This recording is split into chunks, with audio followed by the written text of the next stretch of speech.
America ने Iran के खिलाफ एक नया हथियार चलाया, ऑपरेशन इकोनॉमिक आउटकास्ट या इकोनॉमिक डी-डे।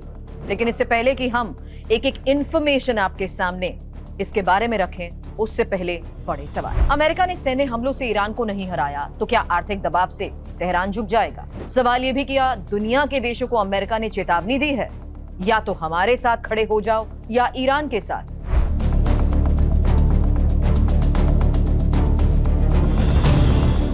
क्या चीन, रूस और दूसरे देश अमेरिका की बात मानेंगे?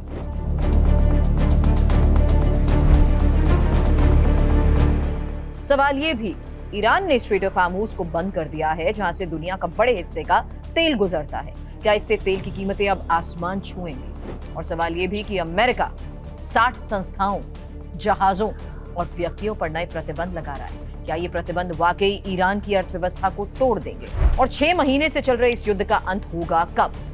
क्या ईरान आत्मसमर्पण करेगा या संघर्ष और लंबा खिंचेगा? नमस्कार, आपके साथ मैं हूं सुरभि शर्मा।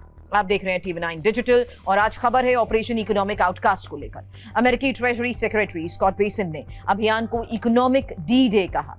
तुलना द्वितीय विश्व युद्ध के दौरान नाजी जर्मनी के खिलाफ फ्रांस के तट पर उतरे मित्र राष्ट्रों की सेना से की।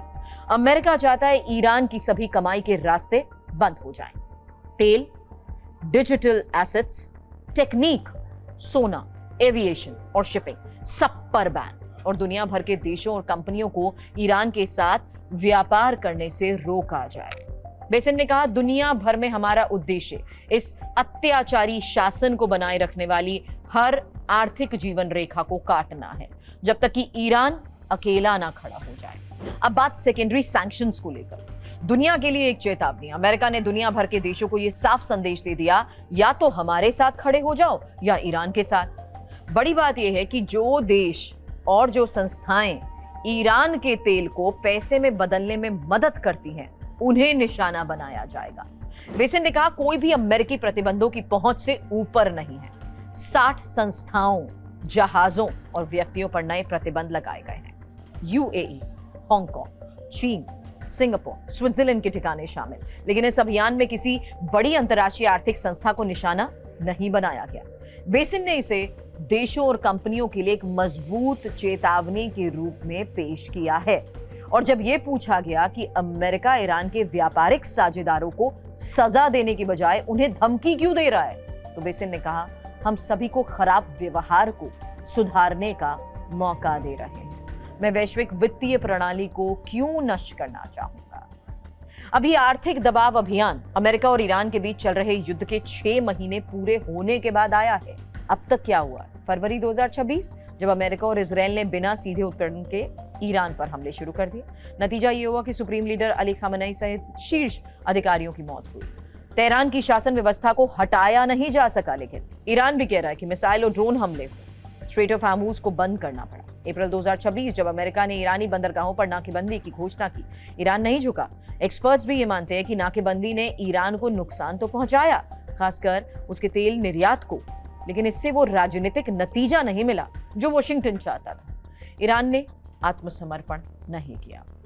बात स्ट्रेट ऑफ हॉर्मुज़ और उसके संकट और वैश्विक प्रभाव की भी, क्योंकि ईरान ने स्ट्रेट ऑफ हॉर्मुज़ को बड़े पैमाने पर बंद कर दिया है, जो वैश्विक ऊर्जा व्यापार की एक प्रमुख नस है। जहां से पहले 100 से 125 तक जहाज गुजरते थे, वहां से अब 10 से 12 जहाजों का निकलना भी मुश्किल हो चुका है। तेल और गैस की कीमतें इसी वजह से बढ़ चुकी हैं, आसमान छू रही हैं। अमेरिका और उसके सहयोगियों के लिए ऊर्जा सुरक्षा की चुनौती, मध्य पूर्व में तनाव लगातार बना हुआ है। और पेंटागन प्रमुख पीट हेगसेथ ने भी कह दिया कि आर्थिक दबाव हम जानते हैं, इस समय उन्हें सबसे ज्यादा चोट पहुंचाता है, लेकिन उन्होंने सैन्य हमलों के विकल्प को भी खारिज नहीं किया है और कहा, अगर हमें काइनेटिक स्ट्राइक का इस्तेमाल करने की जरूरत पड़ी तो हम करेंगे। अगर ईरान अमेरिकी सेना के साथ छेड़छाड़ करने की मूर्खता करता है तो हम वही करेंगे जो हमें करना होगा। इस बीच ईरान के विदेश मंत्री अब्बास अराक्ची ने भी अमेरिकी दबाव को खारिज कर दिया। ईरान का रुख साफ है, वे महान ईरानी लोगों का सामना करने के लिए किसी अन्य समाधान के बारे में नहीं सोच सकते, इसलिए वो बार बार वही पुरानी योजनाएं आगे रखते हैं।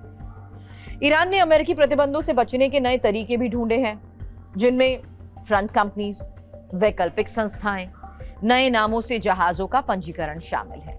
हालांकि अमेरिका की स्ट्रैटेजी है, राष्ट्रपति डोनाल्ड ट्रंप विश्व नेताओं को फोन करके ईरान के साथ संबंध खत्म करने की बात भी कह रहे हैं, अपील कर रहे हैं। बेसिन ने कहा, जो देश अमेरिका के साथ खड़े होंगे उन्हें हमारे साझेदारी का फायदा मिलेगा, और जो देश ईरान की सरकार के साथ जुड़े रहेंगे उन्हें अलग थलग पड़ने का खामियाजा भी भुगतना पड़ सकता है।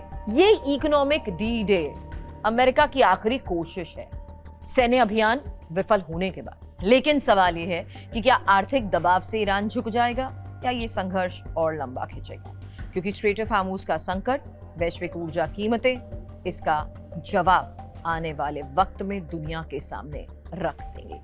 वीडियो पसंद आया तो करिए लाइक और साथ ही चैनल को करें सब्सक्राइब।